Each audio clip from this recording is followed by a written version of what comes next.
வயதிலிருந்து என் தேவன் தாமே அந்த வரைக்கும் நடத்தி கொண்டு வராரு. பார்த்தீங்கன்னா என் வாழ்க்கையில் நான் வந்து சின்ன வயசாக இருக்கும்போது எனக்கு ஒரு 5 வயசு இருக்கும். இது ஏன் அந்த நாளில் நான் சொல்கிறேன்னா, எனக்கு இது வந்து ஞாயிற்றுக்கிழமை வந்து என்னுடைய பிறந்த நாள் வந்துருக்குது. 9 வருஷம் இது கல்யாணம் ஆகி சொல்கிறேன். ஏசப்பா வந்து அற்புதத்தை வந்து என் வாழ்க்கையில் செஞ்சுருக்காரு. சின்ன வயசில் பார்த்தீங்கன்னா ஒரு 5 வயசு இருக்கும். அப்போ என்ன பண்ண ரொம்ப நான் வாழ்க்கையில் ரொம்ப சேட்டை பண்ணுவேன். அப்போ பார்த்தீங்கன்னா சேட்டை பண்ணுறது வேலையில் என்னை கொண்டு போய் ஹாஸ்டலில் விட்டாங்க. இங்கே வந்து அழக்கூடாதுன்னு நான் நினைக்கிறேன். ஆட்டோமேட்டிக்காக என்ன பண்ண அழ வருது. நான் என்ன பண்ணேன், சரி சொல்லிட்டு ஹாஸ்டலில் விட்டாங்க. நான் வந்து சின்ன வயசில் பார்த்தீங்கன்னா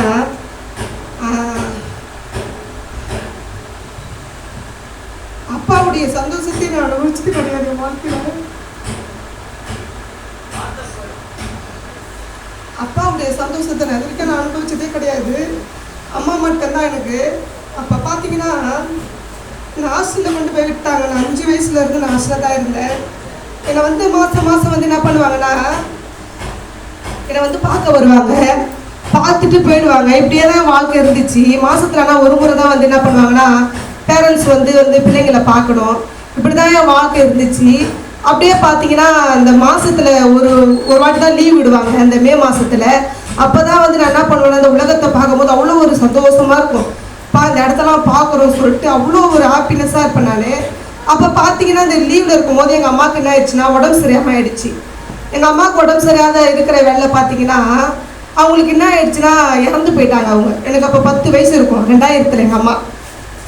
அந்த 10 வயசில் பார்த்தீங்கன்னா இறந்து போகும்போது என்ன நடந்ததுன்னா, என்னை கொஞ்ச நாள் வீட்டிலே வச்சுருந்தாங்க.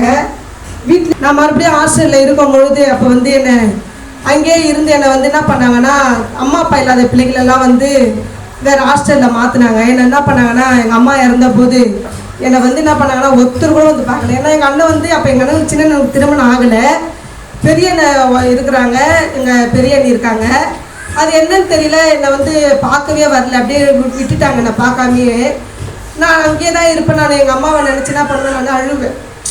எதனா ஒரு பொருள் வாங்கி வந்து கொடுத்தா கூட எங்கள் அம்மா என்ன பண்ணுவாங்கன்னா, ஒரு 10 கொடுக்கணுமான்னு சொல்லிட்டு அந்த சின்ன வயசுலேயே எங்கள் அம்மா எனக்கு சொல்லி கொடுத்தாங்க. என்ன பண்ணுவேன்னா ரொம்ப அழுவேன் நான்.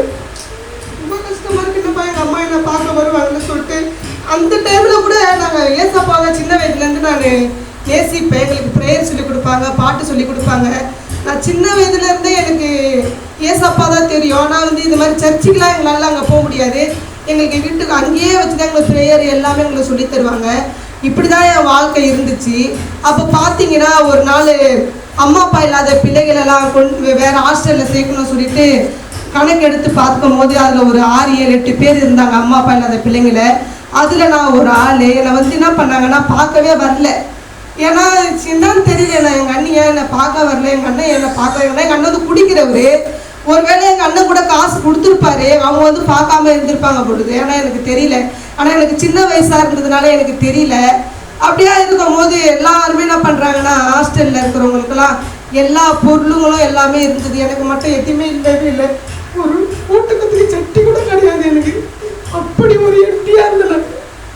இப்படியா இருந்த என் வாழ்க்கையில ஏசப்பா என்ன பண்ணாரு தெரியுமா, அந்த இடத்துல ஹாஸ்டலில் இருக்கிறவங்க எல்லா பிள்ளைங்களும் எனக்கு என்னென்ன பண்ணாங்க தெரியுமா. யாருமே ஒருத்தர் தட்டு கொடுத்தாங்க, ஒருத்தர் எண்ணெய் டப்பா, ஒருத்தர் சோப்பு டப்பா, ஒருத்தர் பெட்டி, ஒருத்தர் ட்ரெஸ்ஸு. இப்படியா பார்த்தீங்கன்னா எல்லாத்தையும் எனக்கு கொடுத்து எனக்கு அந்த வரிசையில் வந்து செக் பண்ணுவாங்க.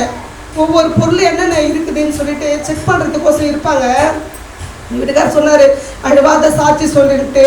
ஏன்னா இதெல்லாம் நான் தனிமையாக இருக்கும் போது நினச்சா கூட இந்த விஷயத்த நினச்சா நான் அழுதுருவேன். எப்பயுமே நான் தனியாக ஜெபிக்கும் போது ஏசப்பா எனக்கு ஒவ்வொரு நன்மை செய்யும் போதெல்லாம் நான் இந்த சாட்சி நினச்சி நான் நிறைய வாட்டி அழுதுருக்கிறேன். யாருக்கிட்ட நான் இந்த சாட்சியை சொன்னால் நான் அழுதுருவேன்.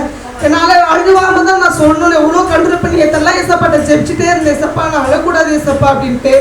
அப்போ பார்த்தீங்கன்னா அந்த ஹாஸ்டலில் எல்லாருமே என்னை ரொம்ப பிடிக்கும். நான் எல்லாருக்கிட்டையுமே அன்பாக பழகுவேன், அன்பாக இருப்பேன். அதனால எல்லா சிஸ்டருக்கும் எல்லா சகோதரிக்கும் என்னை ரொம்ப பிடிக்கும். அதனால என்ன ஆச்சுன்னு தெரியல, ஏசப்பா அவங்க மீது இறக்க வச்சிருப்பார் போது என் மீது அன்பு செலுத்தும்படியாக. அப்போ பார்த்தீங்கன்னா அந்த ஹாஸ்டலில் எல்லாருமே சரிங்களா, ஒரு பெட்டி, ஒரு ட்ரெஸ்ஸு எதுவுமே இல்லை. இப்போ நான் எப்படி எம்டிஆர்